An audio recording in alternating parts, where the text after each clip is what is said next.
the mighty and resilient Merrimack River, carving through the communities of our great region.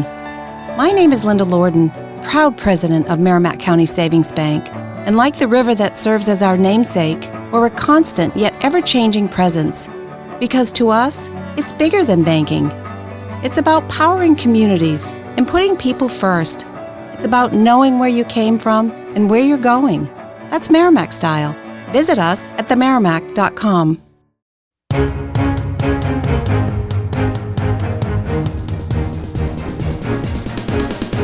This is the Washington Times front page for Wednesday, July 3rd, 2024. Thanks for joining us.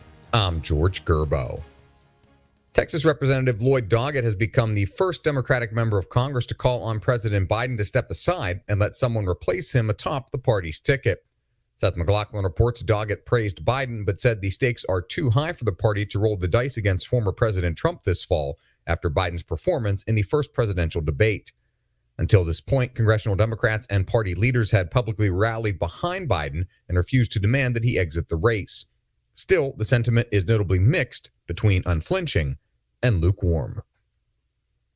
The Virginia Board of Elections has certified State Senator John McGuire as the winner of the 5th Congressional District primary.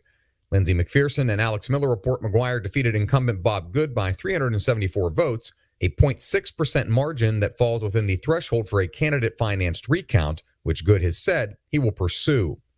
A notable thorn in Republican leadership's side over the last few years, Good was targeted by former House Speaker Kevin McCarthy's expansive donor network. McGuire also received the endorsement of former President Trump in the race. The Department of Homeland Security has sent a charter flight of deportees back to China for the first time in 6 years. Stephen Dinan reports the department didn't say how many people were on the flight, where it flew from and to, and how officials selected the deportees. But Chinese authorities told Stephen the deportees included planners and organizers of smuggling activities. China has long been a challenge for American deportation officials, and it appears on U.S. Immigration and Customs Enforcement's list of recalcitrant nations that limit cooperation to small numbers of deportees. Recent polls suggest Ukrainian President Volodymyr Zelensky's stock is plummeting. Ben Wolfgang reports new data from the Pew Research Center, which sampled citizens in 35 countries, found that just 40% of respondents expressed confidence in Zelenskyy to do the right thing regarding world affairs, while 46% do not have such confidence. A separate poll released earlier this year found his approval rating has fallen significantly among the Ukrainian people, suggesting that Zelenskyy's once untouchable political standing may be eroding as Ukraine's struggle against Russia grinds through its third year. And finally, Ben Wolfgang recaps the Washington Brief, a monthly forum hosted by the Washington Times Foundation, which hosted former CIA Moscow station chief Daniel Hoffman.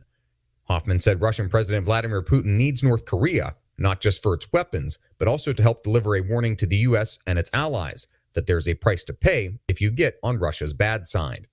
The Washington Times Foundation and this newspaper share the same founders. Find all of today's front page stories at WashingtonTimes.com/front page or on the Washington Times app, and find us wherever you get your podcasts. You can also find us on social media at Wash Times for breaking news, sports, commentary, and more.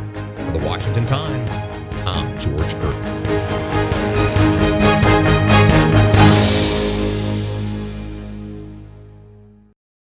When it comes to Zaxby's Fingers, there's a few non-negotiables. It's gotta be only premium tenderloin, marinated for 12 hours and fried to crispy perfection. What is negotiable? The flavors you create mixing our 12 signature sauces. Woo, saucy!